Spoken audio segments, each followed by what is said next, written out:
Oi, pessoal, tudo bem com vocês? Vamos lá, nossa aula 12A, que a gente vai começar a falar um pouquinho sobre o plano. Vamos começando, então, com a equação geral do plano.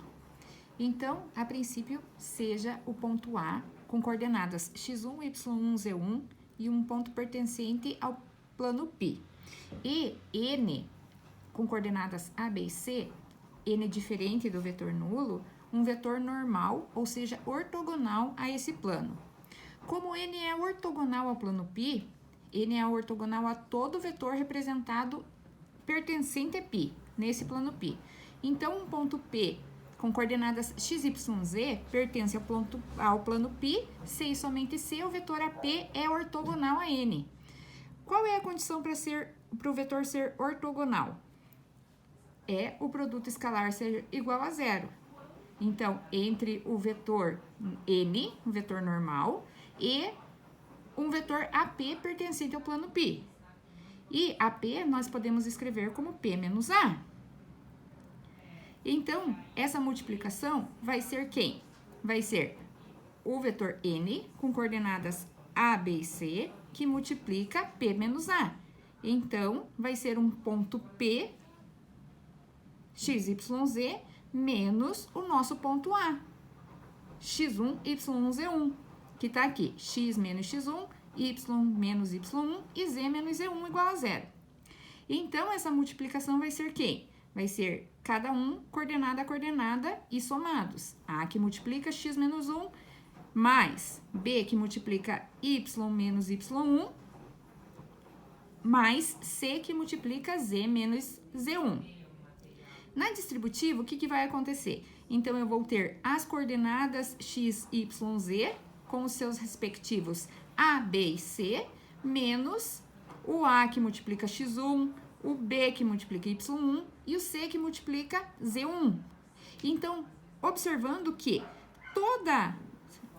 todo esse número aqui são os números que vão ser somados. Então, ele vai formar uma coordenada D.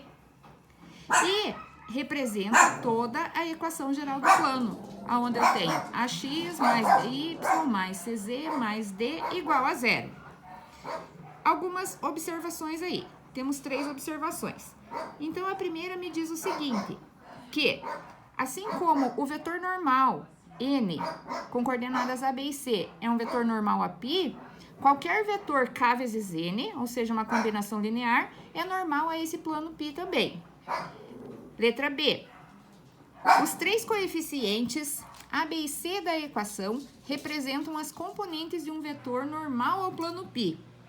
Então, isso quer dizer o quê? Que se eu tenho a equação do plano, por exemplo, aqui, eu tenho assim, 3x mais 2y menos z mais 1 igual a zero, então quer dizer que o vetor normal são as coordenadas que são os coeficientes das minhas incógnitas. O 3 do x, o 2 do y e o menos 1 do z, que é um dos seus vetores normais do plano. E quando eu atribuo valores a 2 coordenadas na equação e calculo o valor da terceira, chegamos a um ponto que pertence a esse plano π. Por exemplo, aqui, ó, já resolvi para vocês. Para x igual a 4 e y igual a menos 2, então eu substituo 4 no x e menos 2 no y e encontro a coordenada z, que é igual a 9. Então, esse ponto A, 4 menos 2 e 9, pertence ao plano π. Vamos fazer alguns exemplos aí para a gente ver como que funciona. Então, o primeiro diz assim, obter uma equação geral do plano π que passa pelo ponto A, 2, menos 1 e 3, e tem como vetor normal 3, 2 e menos 4. Então, a gente vai lá. Se eu quero uma equação geral do plano, então quer dizer que o vetor normal, ele é perpendicular a π. Então, eu já posso escrevê-lo como sendo 3x mais 2y menos 4z mais 1d igual a zero. Então, se eu tenho que esse ponto A que pertence ao plano, então se A pertence ao nosso plano π, é só eu substituir os valores e encontrar o valor de D. Então, eu tenho 3 que multiplica 2 mais 2 que multiplica menos 1, menos 4 que multiplica 3, mais D igual a 0. Então, aí eu já encontro o valor de D. 3 vezes 2, 6, 2 vezes menos 1, menos 2, menos 4 vezes 3, 12, passa para o outro lado com o sinal contrário, D igual a 8, certo? E se eu encontrei esse D igual a 8, então eu já tenho a equação geral do plano π, que passa por esse A e tem N como vetor normal. Então, a equação geral do nosso plano π vai ser 3x mais 2y menos 4z mais 8 igual a 0. E tá na mão. O segundo exemplo me diz o seguinte: escrever uma equação geral do plano π que passa pelo ponto A 2, 1 e 3 e é paralelo ao plano π1, 3x menos 4y menos 2z mais 5 igual a 0. Lembrando lá que a nossa teoria me diz que um vetor normal a um plano também é normal a qualquer plano paralelo a este, certo? O vetor normal, então, é ortogonal, lembrando lá, tá? Então, se π é paralelo a π1, então, e tem o vetor normal como sendo n, 3, menos 4 e menos 2, que é o que eu resgatei aqui, certo? Que é normal ou ortogonal, tanto a π e também a π1, certo? Então, o plano π tem equação 3x menos 4y menos 2z mais 5 igual a 0. Não é mais 5, é D, porque eu estou procurando esse nosso D para que seja um plano paralelo, certo? E se eu tenho um ponto A que pertence ao plano π, então eu tenho 3 que multiplica o meu 2, que é o meu ponto A, certo? O x do meu ponto A, menos 4 que multiplica 1, menos 2 que multiplica 3, mais D igual a 0. Então, eu já tenho aí o valor de D, que é 4. E resulta aí no meu plano π, então, que é 3x menos 4y menos 2z mais 4 igual a 0. E tá na mão, certo? A equação geral do plano π que passa pelo ponto A e é paralela a P1. E temos aí um terceiro e último exemplo que nos diz assim, que a reta R, que tem equações paramétricas, x igual a 5 mais 3t, y igual a menos 4 mais 2t e z igual a 1 mais t, é ortogonal ao plano que passa pelo ponto A com coordenadas 2, 1 e menos 2. Determinar uma equação geral e representá-la graficamente. Então, eu já esbocei o gráfico aqui, que a gente vai precisar, e vamos lá aos dados do nosso problema. Então, eu tenho que a reta R é perpendicular ao plano π.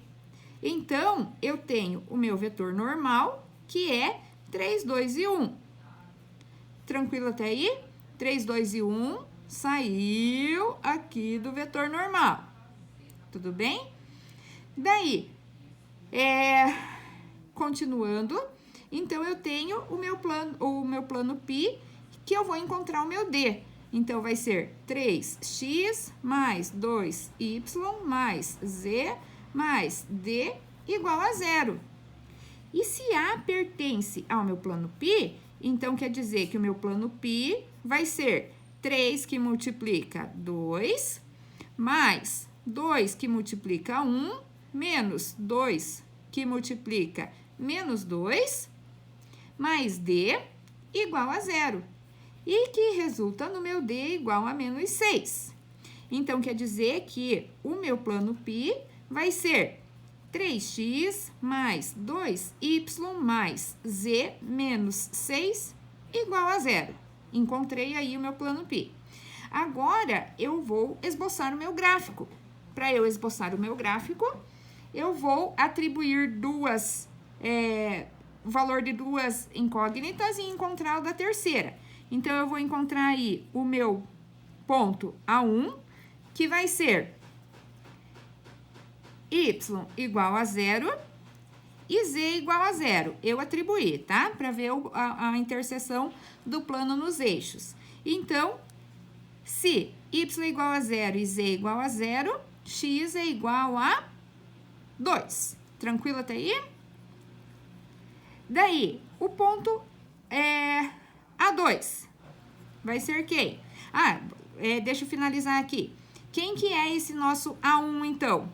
O nosso A1 vai ser x igual a 2, y 0 e z 0. A2, eu vou encontrar aqui, então, em x igual a 0 e em z igual a 0. Se x é igual a 0 e z é igual a 0, 6 passou para o outro lado, então, quer dizer que y é igual a 3. Tranquilo até aí? Então, eu tenho o meu A2, que é 0, 3 e 0.